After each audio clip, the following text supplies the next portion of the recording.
Vous voulez savoir si la fleur de vie est faite pour vous faire évoluer, vous guérir, vous soutenir? Eh bien, écoutez la suite.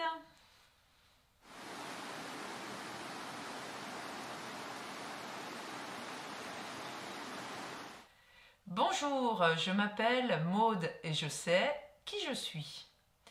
J'ai tellement vu ce symbole de la fleur de vie utilisé de partout que j'ai décidé de faire une vidéo. Alors, on voit ce symbole imprimé sur des vêtements, des chaussettes, des bijoux, de la déco, plein de choses. Et plus particulièrement dans le domaine des soins et du traitement de l'eau, de l'information de l'eau. Alors, on me dit que la fleur de vie est quelque chose d'ancien, un symbole utilisé il y a 3000, 5000, 6000 ans à travers le monde. Voilà, ça a été découvert par des archéologues et tout.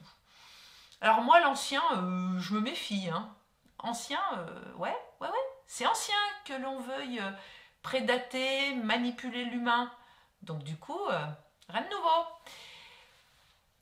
Ah, et puis l'histoire, bah, pour moi, elle est globalement fausse. On la gomme au fur et à mesure et on invente des mémoires collectives. Méfiote, méfiote. Ah, on me dit que la fleur de vie est sacrée. Ah oui, c'est de la géométrie sacrée, il y a certains nombres, etc. Ça, je ne vais pas détailler ça là-dessus. Je ne suis pas venue là pour faire de l'érudition, pas du tout. Plutôt de l'expérience. Alors, pour moi, le sacré, ça veut dire séparation et détournement. Voilà, donc ça ne m'intéresse pas le sacré, juste le juste. Mondial, ah oui, c'est mondial, c'est beaucoup vu dans le monde, la fleur de vie. Mondialisation, berk.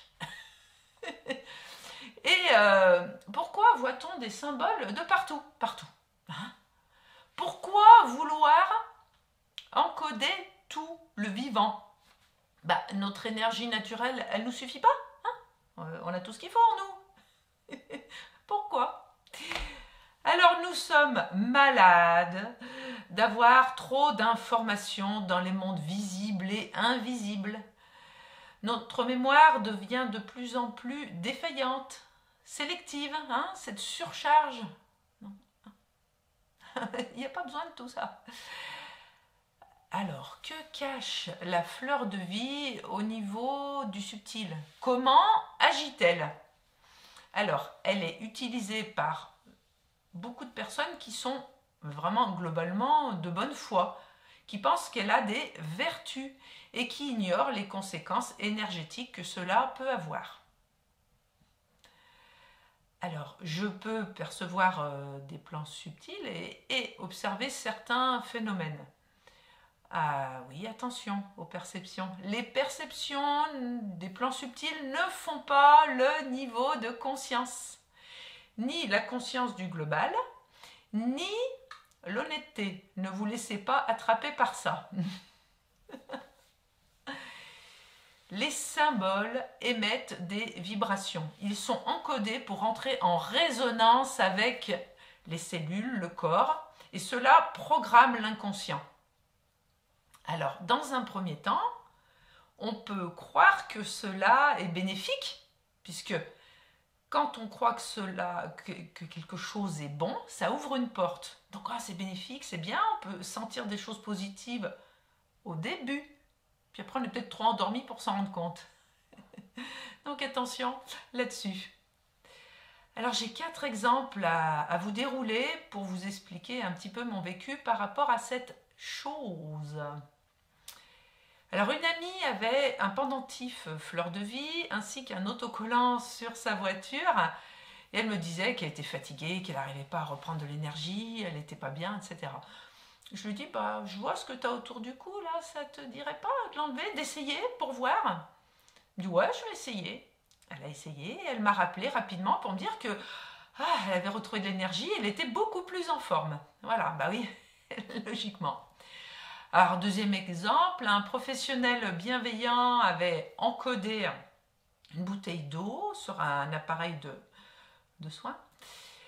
Et sur cet appareil, il y avait dessous une fleur de vie. Donc cette personne me l'a donnée pour m'aider, quoi. Alors moi, quand j'ai vu ça, je savais que je ne boirais pas assez tôt, hein, et je lui ai dit. Et elle m'a dit, bah tu regarderas ce que ça fait. Et puis bon, bah je suis arrivée, je l'ai posé sur le plan de travail, et puis j'ai oublié quelques jours. Un jour, je passe devant mon plan de travail, je me sens un peu bizarre, puis hop, mes yeux s'arrêtent sur cette bouteille, et là, je vois des fils de la bouteille à moi qui venaient et qui tiraient mon énergie vers la bouteille. Oh! Et ça tirait l'énergie, et puis dans la bouteille, ça faisait une boule de condensation d'énergie, hein. Et derrière cette boule de condensation d'énergie, il y avait une porte multidimensionnelle. Non, non, non, non, non, je veux pas. J'ai tout coupé. J'ai isolé la bouteille, pas qu'elle rayonne vers nous, et je l'ai mis sur la terrasse, dans un coin d'herbe, quoi. Puis je l'ai oublié quelques semaines, et puis à un moment, je passe devant, puis je dis, tiens, je vais aller voir où ça en est. Ah, j'ai pas été déçue.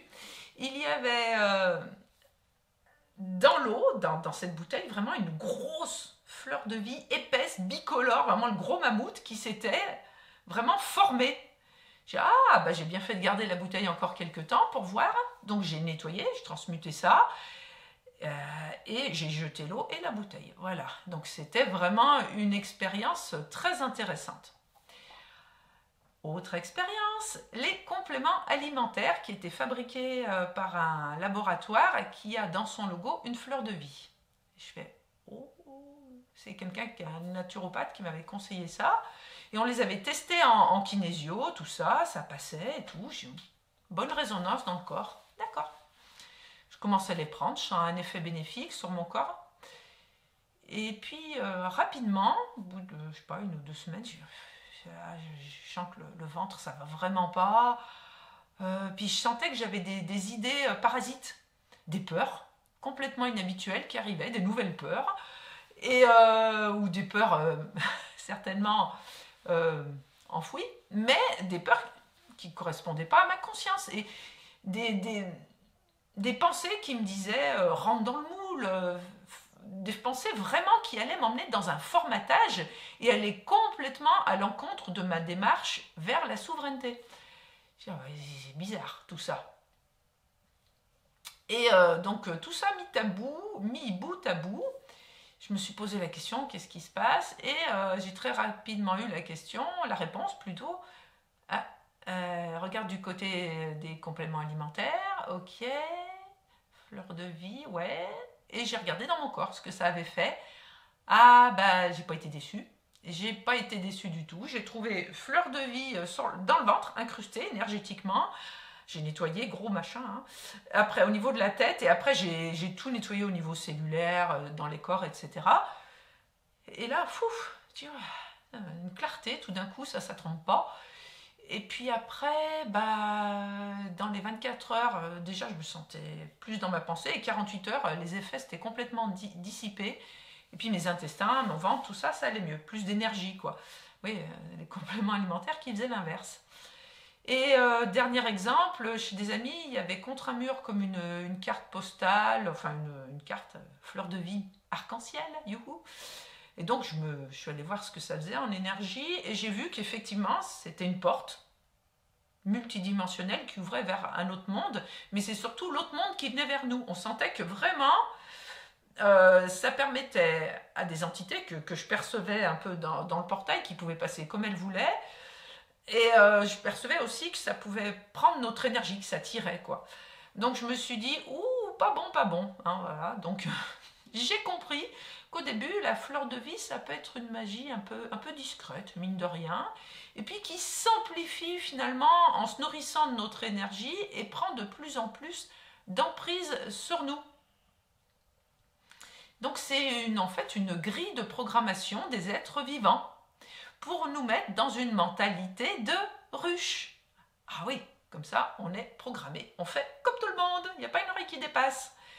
Donc ça crée une cristallisation, un figement de notre vibration naturelle, et notre évolution est logiquement là aussi limitée. Donc cette forme s'ancre dans la matière et prend de plus en plus de force. Donc tout ce qui est fleur de vie, dérivé, avant, après, géométrie sacrée, machin, bah, c'est fait pour entrer en résonance avec nous. C'est fait pour. Donc moi je dis tout simplement, bah, non. Non, je ne veux pas d'ésotérisme et d'encodage occulte sur moi. Non, j'en ai pas besoin. Pour conclure, c'est la fleur de vie pour eux, avec la prédation énergétique, l'envahissement de nos dimensions, le prise de contrôle du corps et des consciences. Elle est casse-croûte. Mais par contre, c'est la fleur de mort pour nous. La mort psychique, la mort physique, qui entrave notre potentiel, notre évolution, qui nous empêche d'accéder à notre vrai nous. Donc, je vous ai donné les éléments que j'avais en main. Et ce que j'ai envie de vous dire, la vie commence quand nous sommes capables de dire non au mensonge. À bientôt!